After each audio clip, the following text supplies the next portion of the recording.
feel the same. I sense the calamity that is possible if we continue down our current course.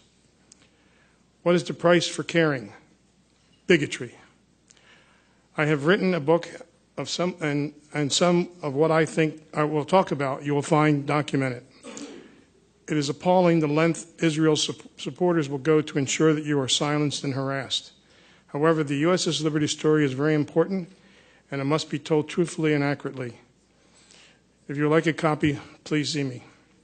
Before I get into the nitty-gritty about the attack, I need to mention the Moore Commission, which completed its task on October 22, 2003. The commission was made up of Admiral Thomas Moore, U.S. Navy deceased, who was the former chairman of the Joint Chiefs of Staff and Chief of Naval Operations, General Raymond G. Geis, Marine Corps deceased, Medal of Honor recipient, and former Assistant Commandant of the Marine Corps, Rear Admiral Merlin Starring, U.S. Navy deceased, former Judge Advocate of the Navy from 73 to 75, and Ambassador James Atkins, deceased, former U.S. Ambassador to Saudi Arabia. The mission: findings of the Independent Commission of Inquiry into the Israeli attack on the USS Liberty, the recall of military rescue support aircraft while the ship was under attack, and the subsequent cover-up of the United States government. The Moore Commission is the benchmark identifying the Israeli injustices that our government will not address. I am a Liberty survivor. What does that mean, and how does that work into the reassessment of a relationship with Israel? I survived the 2-hour Israeli attack on the U.S. Naval Intelligence ship USS Liberty AGTR-5. On June 8, 1967, during the Arab-Israeli Six-Day War, Israel tried to sink the ship, attempting to murder the crew of 294 Americans. They launched 5 torpedoes, but our captain, William McGonigal, assertively dodged 4 of them. However, the 5th hit us on our starboard side, just forward of the midships, killing 25 of the 34 Americans. We did not sink, but 2/3 of the crew were incapacitated. There were wounded and dying sailors all over the ship. It was literally a bloodbath. It is miraculously we didn't sink, and I'll say more about that later. A little after 2 p.m., 3 Israeli unmarked fighter jets began strafing the ship with 20-millimeter cannon and rockets, killing the young sailors manning the 50-caliber machine guns. The radioman immediately tried to call for help, discovered all U.S. selected frequencies were jammed. The Israelis knew the frequencies we were attempting to use. Nevertheless, the radioman finally got through to the 6th Fleet. No help was forthcoming that day, as the 6th Fleet had White House orders not to launch aircraft to come to our aid. Next came 2 fighter bombers that dropped napalm canisters on each side of the ship. Even though they were being shot at, the Liberty crew eventually put out the fires.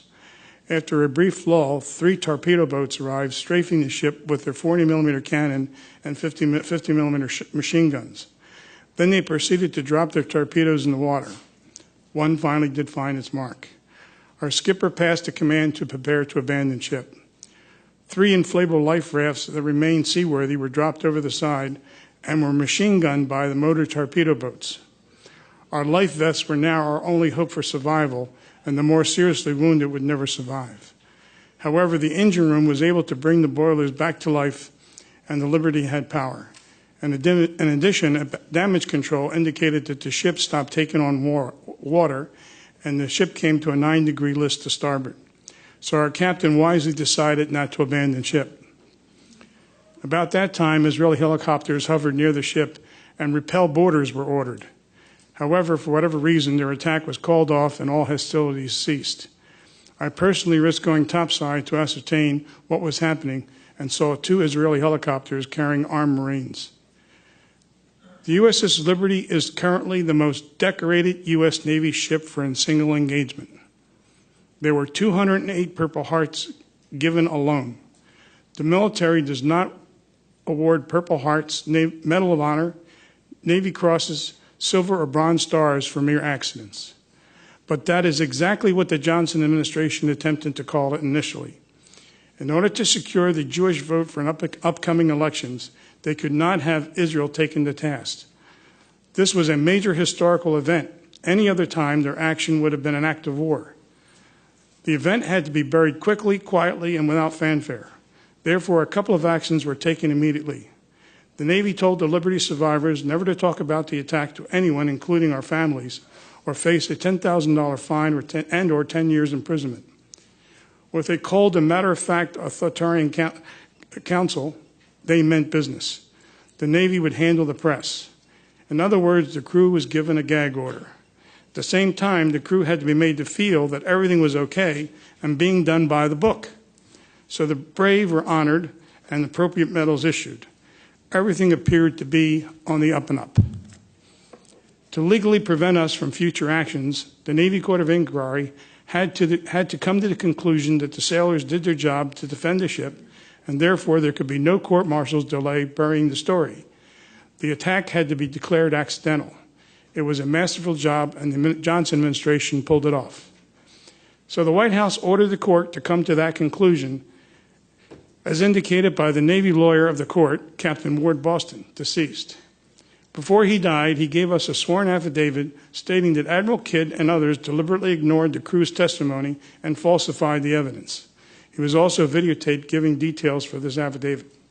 In private conversations between Boston and Kidd, they knew the attack was deliberate and stated in the affidavit.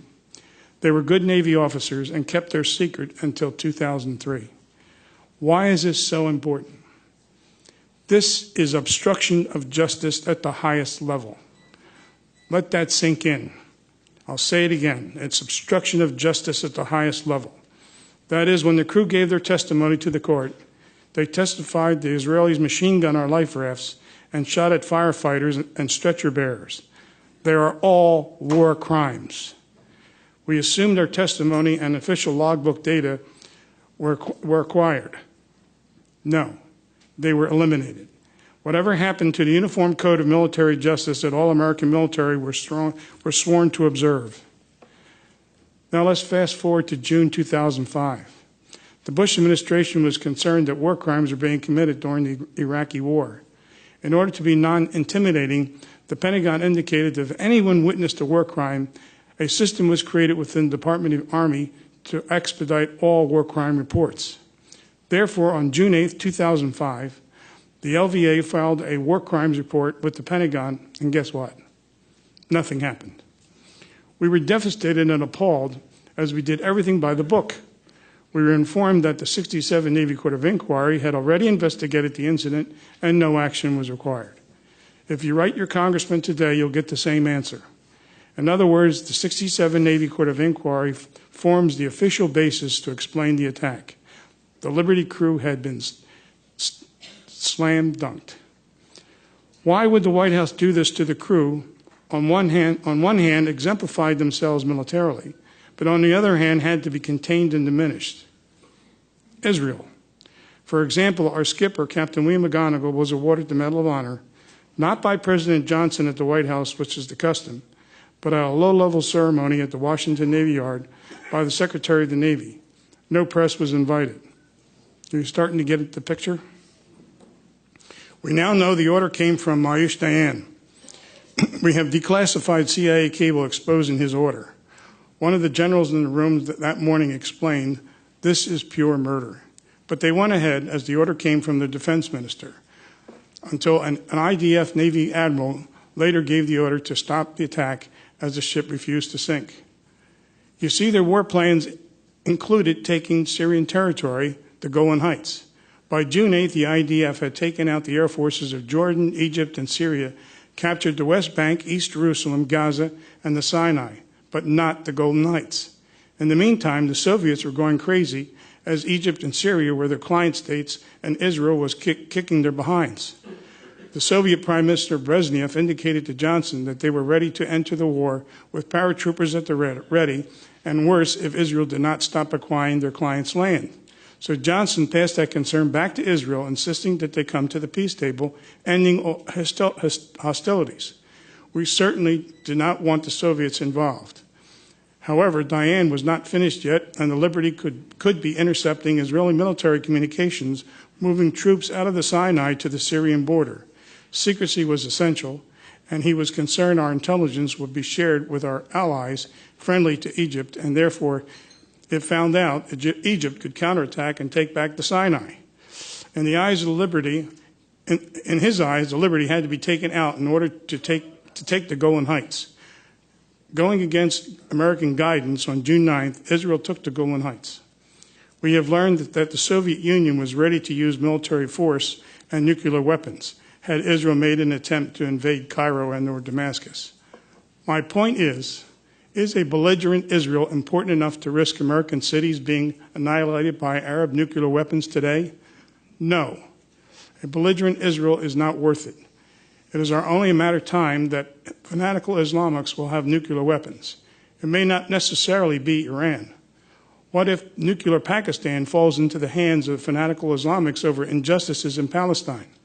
Fanatical Islamics are not stupid and are analyzing everything we do in the Middle East. In order for Americans to be united when it is absolutely necessary to defend the defense of this wonderful country of ours, we better behave in an upright and honest manner. Protecting a belligerent Israel and its apartheid is not a just ideal. Why can't Congress understand Israel does not want peace in Palestine? Isn't it obvious? Okay, then, and who is responsible for the dangerous track we are currently traveling? In my opinion, Congress, the mouthpiece of the American public. With that said, our Constitution, thank you. With that said, our Constitution states in Article 1, Section 8, that Congress shall investigate all American Navy ships attacked on high seas during peacetime. When the Constitution was written, piracy was a concern. History indicates they have done so for every incident except one, the USS Liberty. Liberty crew, as well as the Liberty supporters, have written and had one-to-one conversation with congressmen about providing justice, not only to the crew, but more importantly, the 34 who were killed in action. For almost 47 years, their response has been empty and dismal.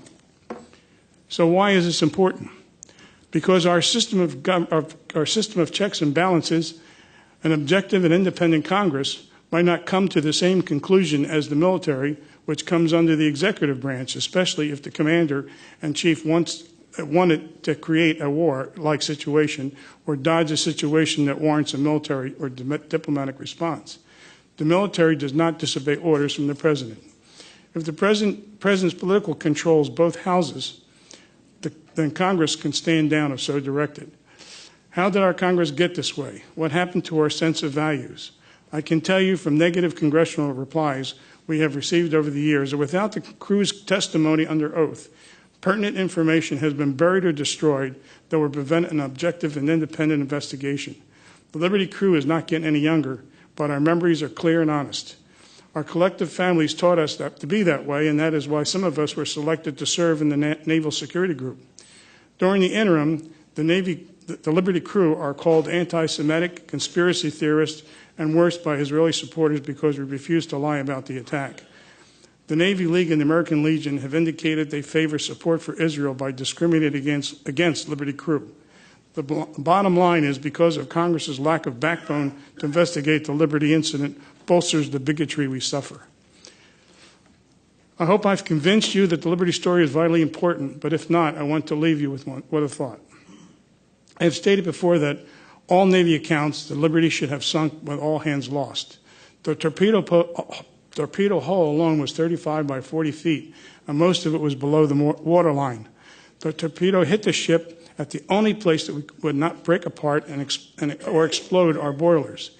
Even with the power of Washington, James Ennis, our division officer, had the courage to write a book and get it published in 1979, despite the Navy's gag order. Do you think that some of the Pentagon knew the Liberty crew was getting shafted and wanted to do the right thing? In conclusion, I must end this with a spiritual note. I have prayed about the attack, and the guidance he provided me is clear realization how important the Liberty story is to our nation, especially since Israel does not want peace. There are 34 Liberty souls who are screaming for justice, not only for them, but also the American public who are being duped today. For their sake, please become aware that most congressmen are reluctant to do anything negative against Israel or have a firm belief that Israel comes first. Americans must take Congress back to objectively do the right thing all the time for America and humanity. For the sake of our grandkids and the pre-67 America we knew, I pray your effort is successful. God bless America.